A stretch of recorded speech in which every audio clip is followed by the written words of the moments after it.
computer. Right, okay. So I'm just going to mute everybody else. I think, there we go. So some of the reading, I'm a huge fan of Ramana Maharshi's writings, his teachings. And I was doing some reading last night and someone asked a question, you know, kind of, how do I meditate? And he basically said 3 words: keep off thoughts. And I just loved that simplicity. And there's another quote I actually dug out because he said the same thing with more than 3 words, which I'd love to read again because it really has been really powerful kind of teaching that Ramana shared. And he writes, whatever notion may arise, like all of it, like whatever, no exception, never to let it live or grow, but to turn it that very instant. So not after we measure, not after we decide if it's got value or it's going to be useful or we'll learn something or no. So that very instant, firm and stern, so again, without exception, back to its source and merge it there. So turn that notion, that thought, that very instant back to its source and merge it there. This is robust, intense detachment. And I just love that. So that's what I'm kind of hoping we'll be doing together today, is practicing that robust, intense detachment from thoughts. So before we get right into the meat of that, and maybe you're raring to go, you're good. Oh, let me change the view as well. There we go. It's just for recording. That should just be recording my screen.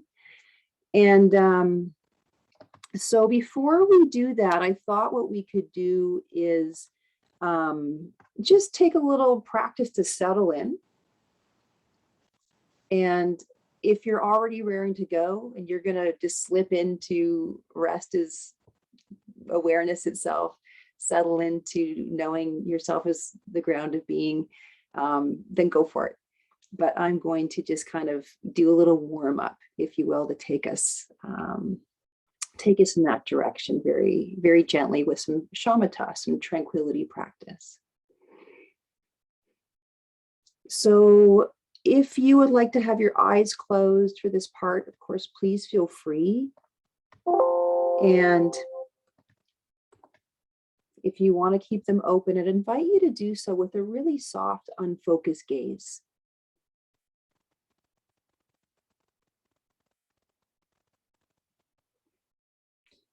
I'm going to lead a relaxation practice that uses the sensations in the body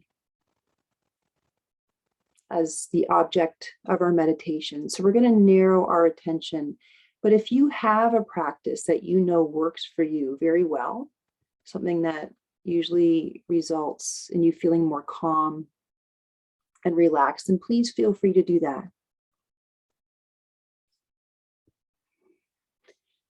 So I'm going to kind of use the Shinzen Young's feel rest type technique for this portion.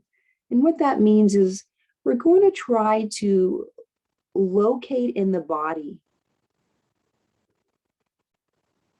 an experience of rest or neutrality, of relaxation.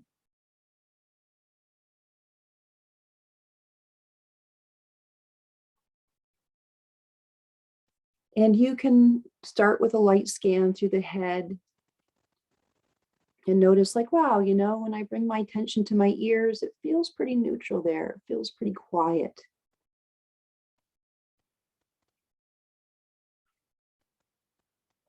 Not a lot of sensory activation.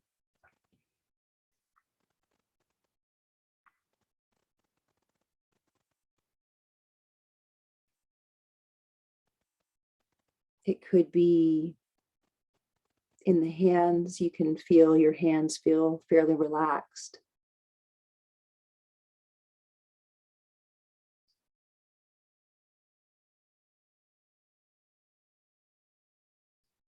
The feet, maybe another area of the body that feels pretty neutral, but it could really be anywhere for you. And it can even just be a little area of the body. So even if it's just the tip of your pinky finger or the tip of your nose.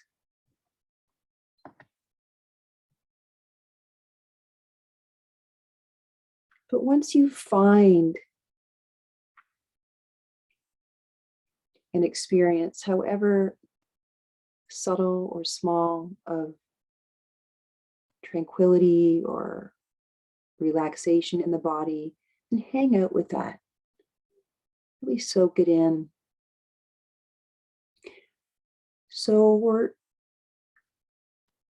keeping the attention within the kind of body sensation space, but in particular, trying to keep some contact with some form of relaxation.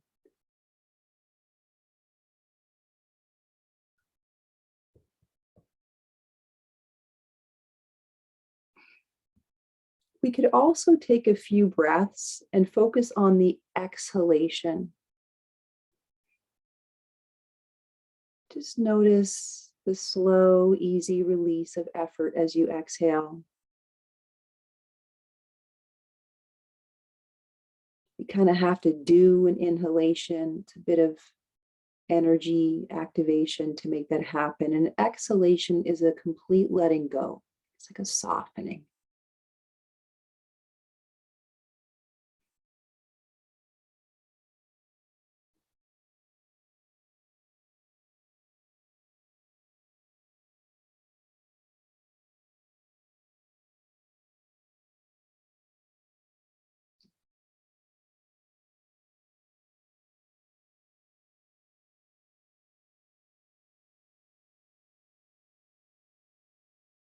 So keeping your attention again with the more open, softer, relaxed experiences in the body.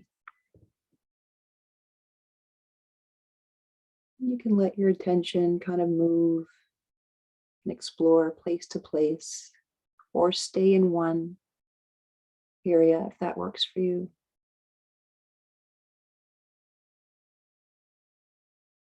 And if there's sensations in the body that are more active, maybe there's some buzzing or a discomfort, that's okay.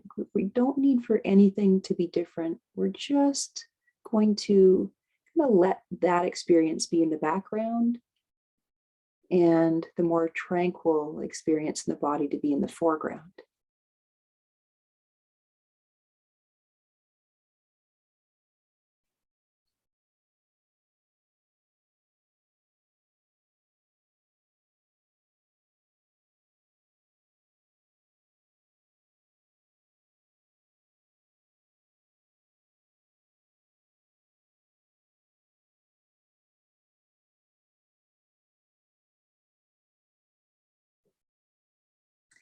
We want to cultivate tranquility, relaxation, but also keep the attention very bright.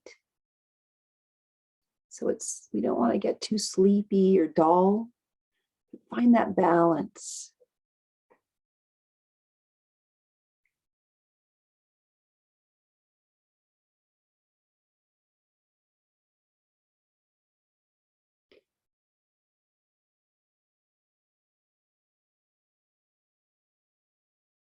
If you notice that there's kind of a sense of pleasantness around contacting this open, soft relaxation, you can notice that little flavor.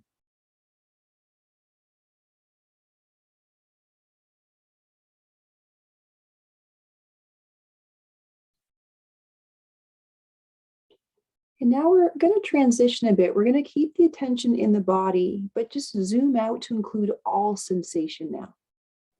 So all are known equally. We're not kind of zooming in on any particular quality. Try to keep an open, even attention over the whole body. And kind of notice just what it feels like to be you in this moment, like moment to moment, tracking, because it's likely going to shift moment to moment, even very, very subtly. And you might notice there's a lot of mind activity, or perhaps very little. It's quiet in that mental, visual, and auditory space. You might notice a variety of sensations arising and passing, changing in intensity, changing in shape and size. And if you notice that there's any bracing or resistance against this experience in this moment, see if you can soften that.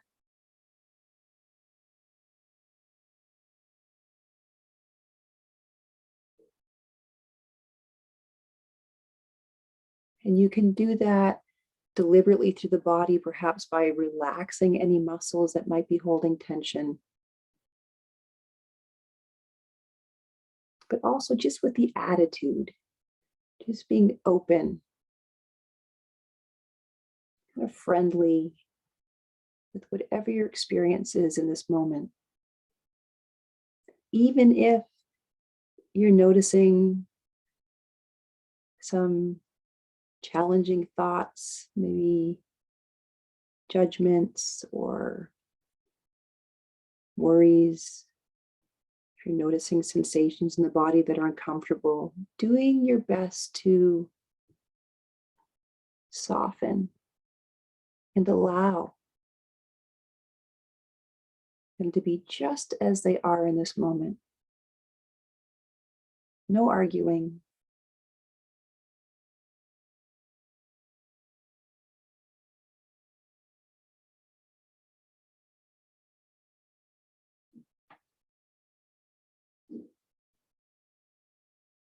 And if you can't help but argue, then allow that to be. Accept that there's resistance. Whatever is happening, allowing that.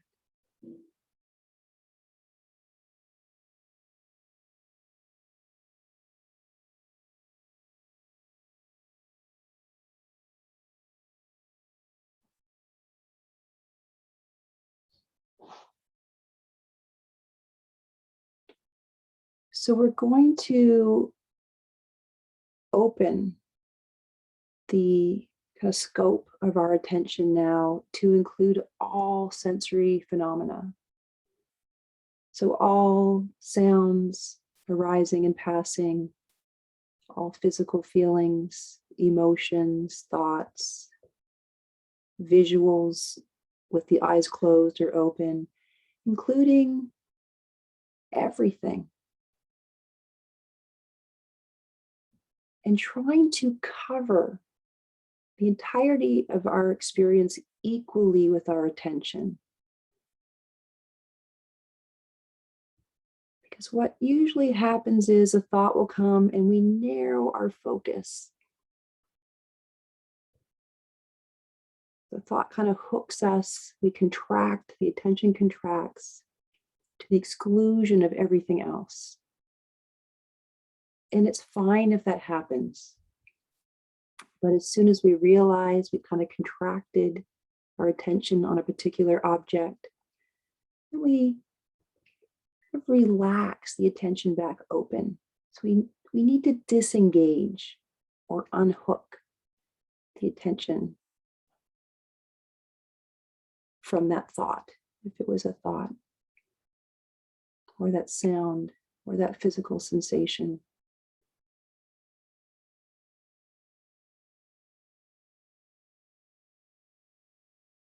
regardless of what it is, of how juicy it might be, how important it might seem,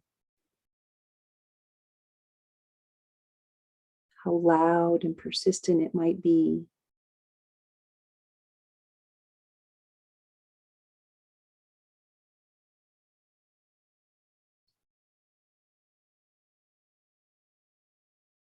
And I'm going to refer to thoughts quite a bit because, as Ramana said, we meditate, or one way we can meditate, the way he talked about it in that moment, was to keep off thoughts, not the sound of the bird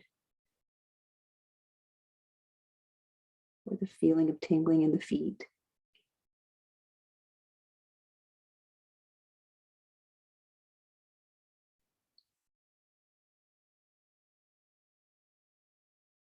It's that conceptual, kind of limited, discriminating mind. I try not to get snagged.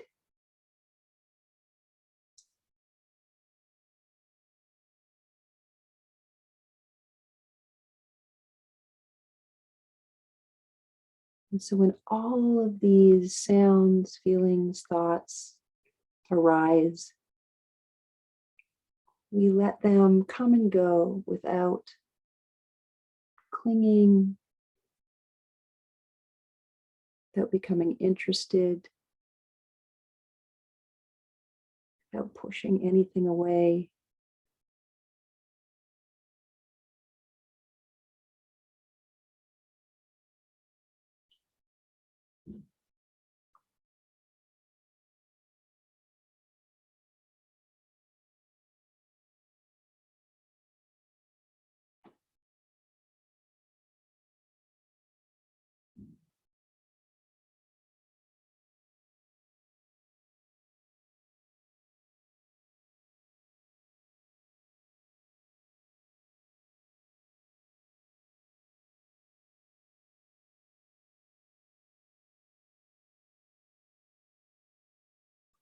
So just like if we had tension, if we were holding, a balloon by the string tightly, and to release it is that letting go. We're making an effort to hold on to something, and to let it go, it's a release. It's almost like a knot. It's a non-effort.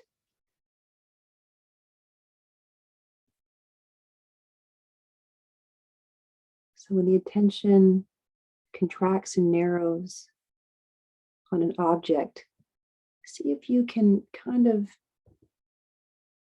evoke that same sense of release, of an opening.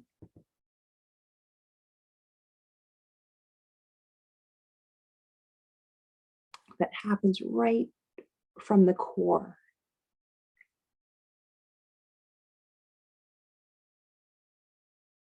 But we need to be willing to disengage for that to happen. That can be tricky. No exception.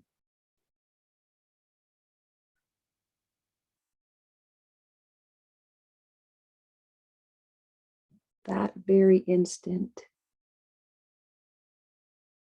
relaxing the grip that we have on these thoughts.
And this is not about needing for there to be no thoughts or the mind to be completely quiet. It's just that we're not interfering, becoming interested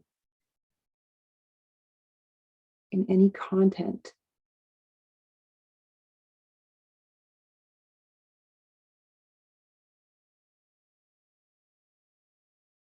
Like they don't even belong to us, not relevant.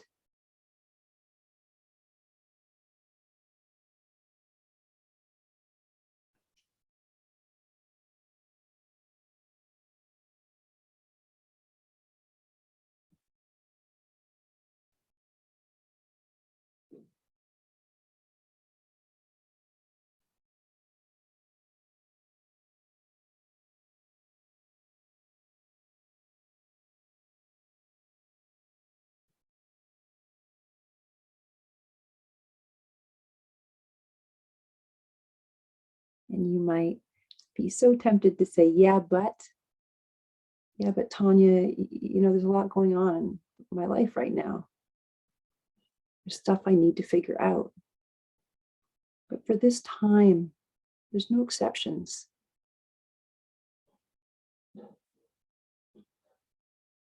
Yeah, but there's strong emotion here. It's like almost impossible. It keeps tugging at me. It kind of has its claws in me. And that happens. And if it's just not really available for you at this moment to kind of have that open, relaxed attention, then maybe go back to a practice that you find calming. Or focus on the breath, if that's a practice that you find helps to kind of settle your attention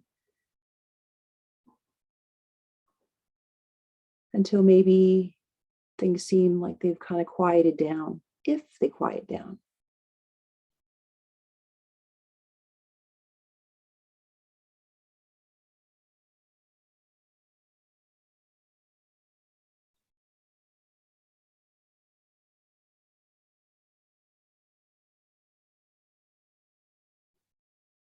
If you're feeling like a visual might be helpful, some teachings we're invited to imagine the sky, this vast sky. It's boundless,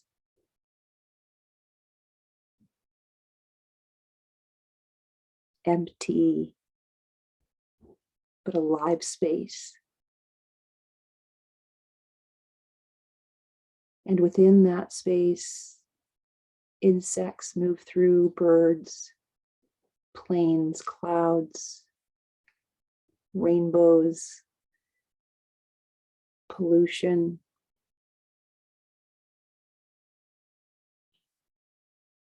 All moving through.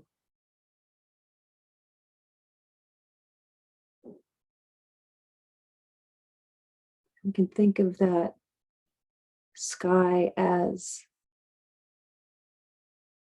kind of awareness, that ground of being, the capital S self, the open knowing. And appreciate that whatever's happening, whatever's moving through the sky, it has no preference. There's no impact on the sky itself.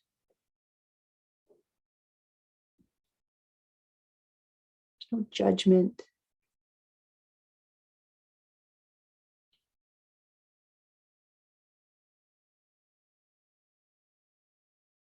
And without the sky, those objects would not be known. Where would they exist? How could they exist?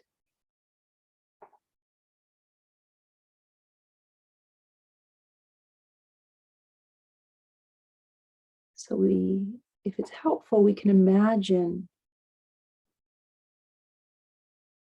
this open awareness, this knowing space as this vast sky, allowing everything to pass through. Beautiful fireworks, aurora borealis magic.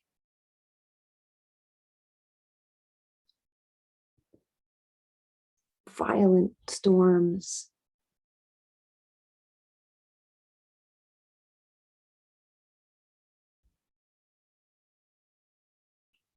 There's no preference, no clinging, no resistance.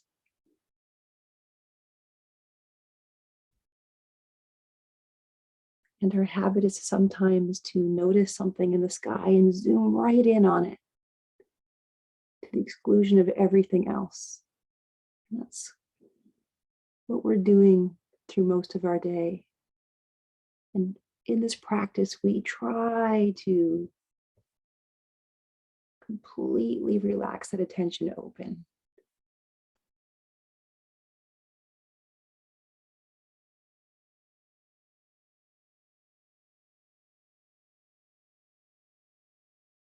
Still noticing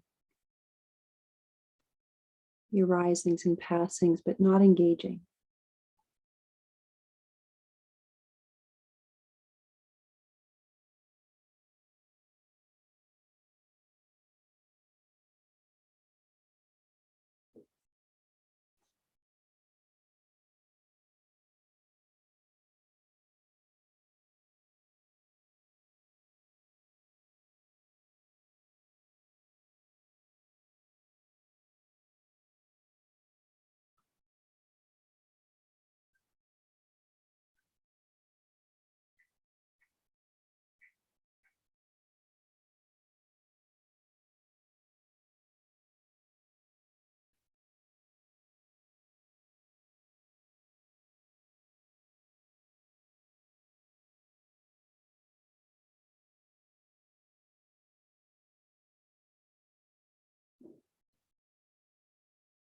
And if you feel like there's some obstacle, there's something you're missing or lacking, some judgment, just know that that is just one of the thoughts that is arising in this moment, in that space, in that sky. Nothing more than that. We often think or feel like the awareness is contained within this mind body, but it's the opposite. This mind body experience is contained within this vast, open awareness.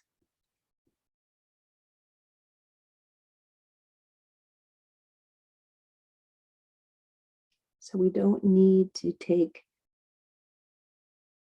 the content of a thought any more personally than we would the sound of a car driving by.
And if the thoughts are really persistent,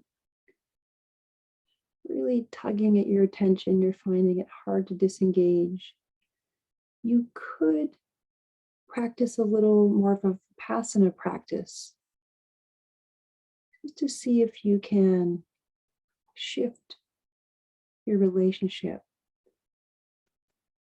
to the thought. So you might, for example, become interested in ranking the intensity of what's happening in that thought space. Wow, this is a 10 out of 10. I am stuck in a loop. It's got a lot of momentum and energy. Oh, but now I'm noticing its intensity is kind of easing. Maybe it's more like a 7. So finding ways to work with that thought space in a way that, again, we're not focused or so kind of caught by the content, the stories, narratives about the past, about the future.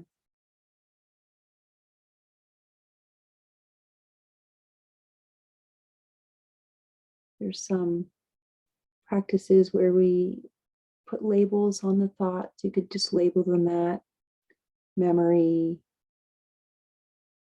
worry, planning, imagining.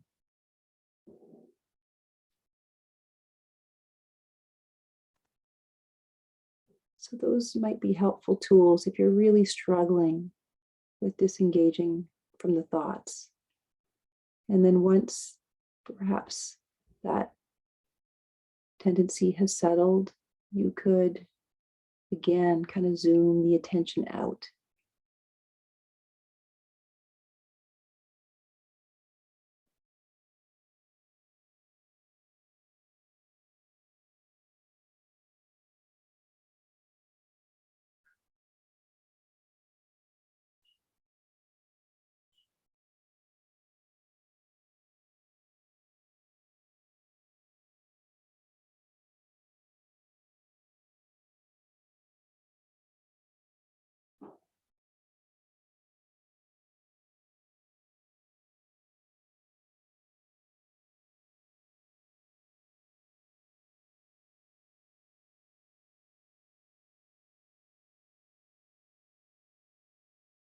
And you may begin to notice that that awareness of a thought is the same awareness that knows the physical sensation, say in your knee as you're sitting. It's the same awareness that's knowing the sound that arises in your environment. There's not different awarenesses. It is the awareness, the one knowing.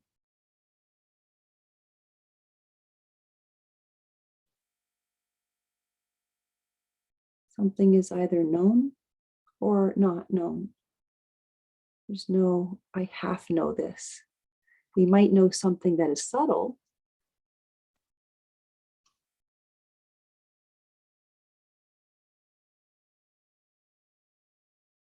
I might know silence, stillness.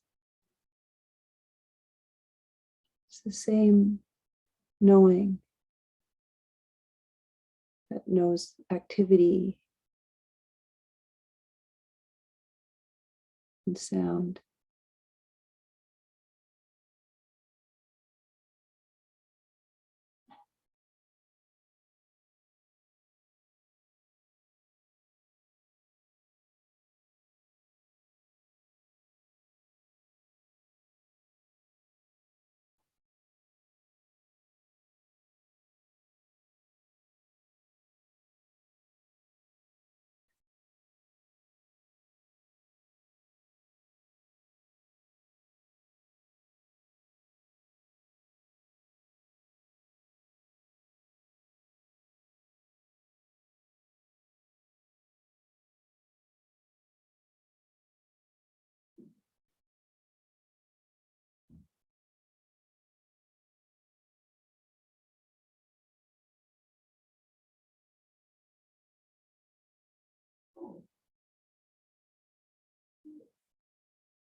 Sometimes I catch my mind doing this little trick where a thought will come up, nice juicy one, and I'll kind of make this deal with myself that I won't engage with it now, but I'll just kind of put it over here for later.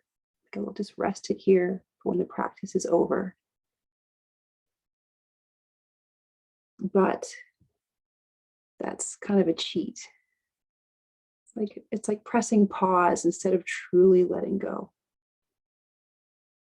It's like trying to hang on with a little thread, a little fishing line. So you can't really see it, the fishing line, it's invisible, but I'm still holding on.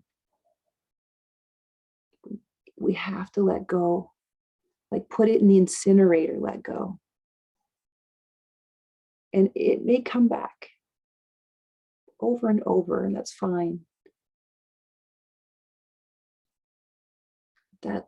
We are truly wanting to be free. You know, suffering is born of clinging and aversion.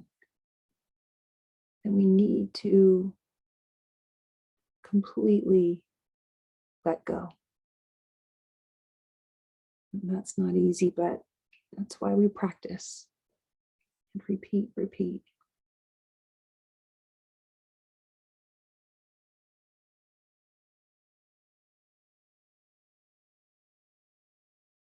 We talk about ego death. That's what we're talking about, being no one. We're not referring to our thoughts to get a sense of ourselves. We find out what's left.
So the last stop that I'll guide us through on this journey together will be now kind of looking back or turning the direction of our attention back on awareness itself.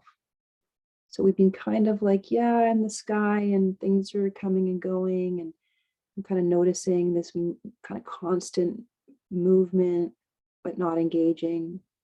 And if you want to, we can now flip the attention. So now we're attempting to have awareness be aware of itself.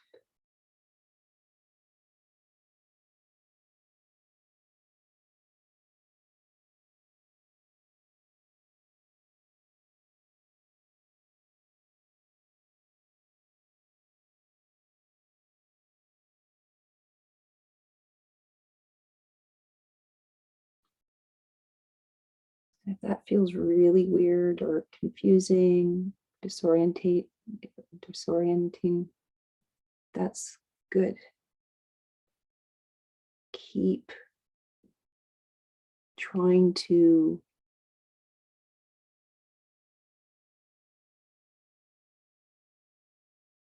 not engage with those objects that will come and go. And they will keep coming and going. But we're truly looking back.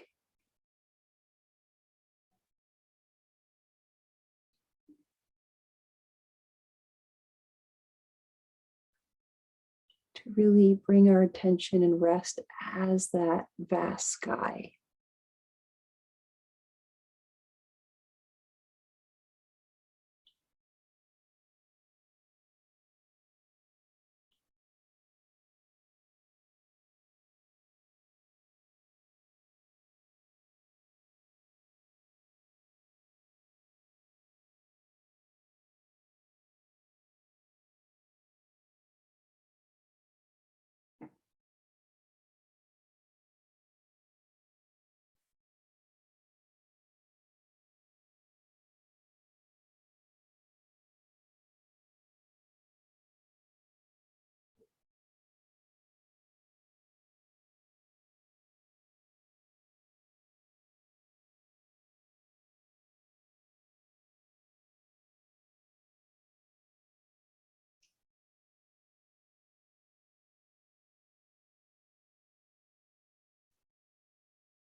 So we notice that this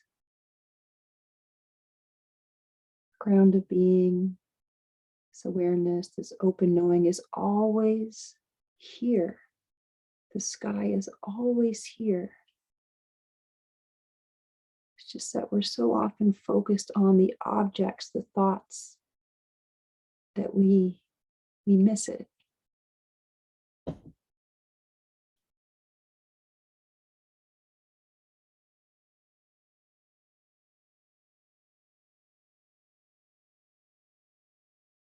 So we don't have to create anything. We don't earn any experience.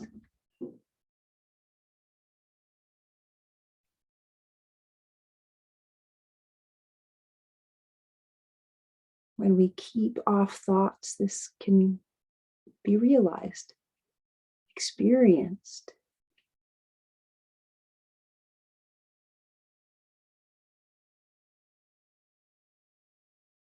Not thought about in the mind. Those thoughts arise and fall within this space.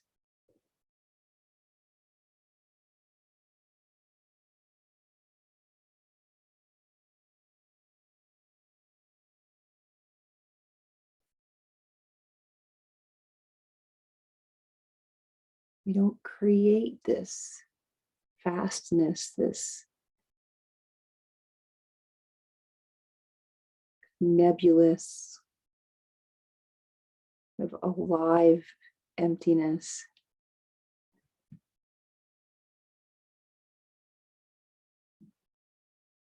It's always here when we're not contracted and distracted.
We may start to use a different kind of language to refer to our experience if we're able to contact this ground of being, this open knowing. So instead of saying, I'm feeling angry, or I'm really hungry, or my knee hurts, or I'm hearing the sound of the wind through the trees, you may understand that anger is being known, that the sensation in my body is being known, sound is being known, without kind of congealing and creating this I person.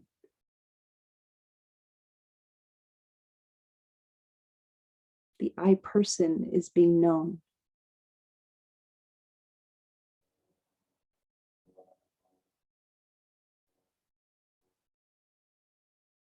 That may or may not make sense, which is totally fine.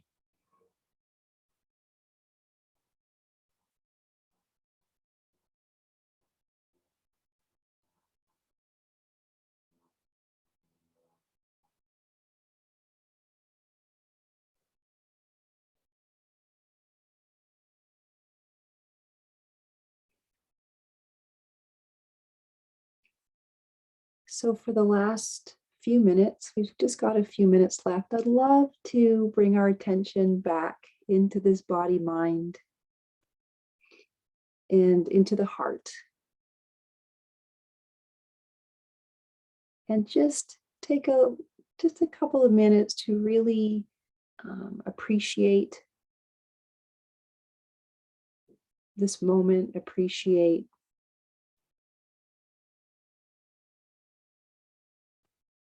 our presence.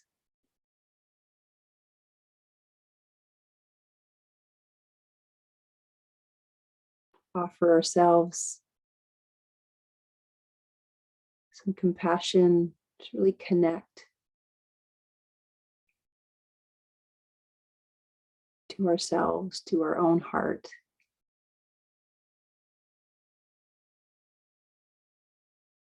And if we notice that there's a little bracing or a little narrative that comes up, just doing our best to hold that with compassion as well.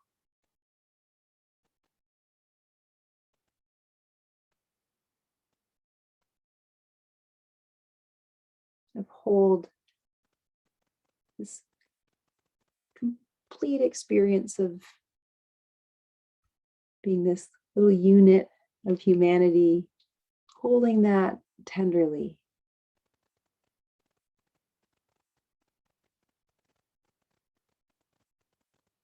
With understanding,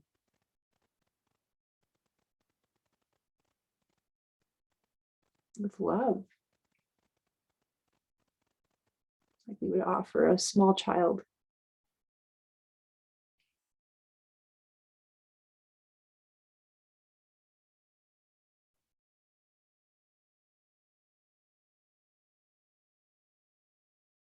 And then if we feel like we're able, we can offer that out as well to friends and family, community members, whatever feels right for you, especially the understanding part.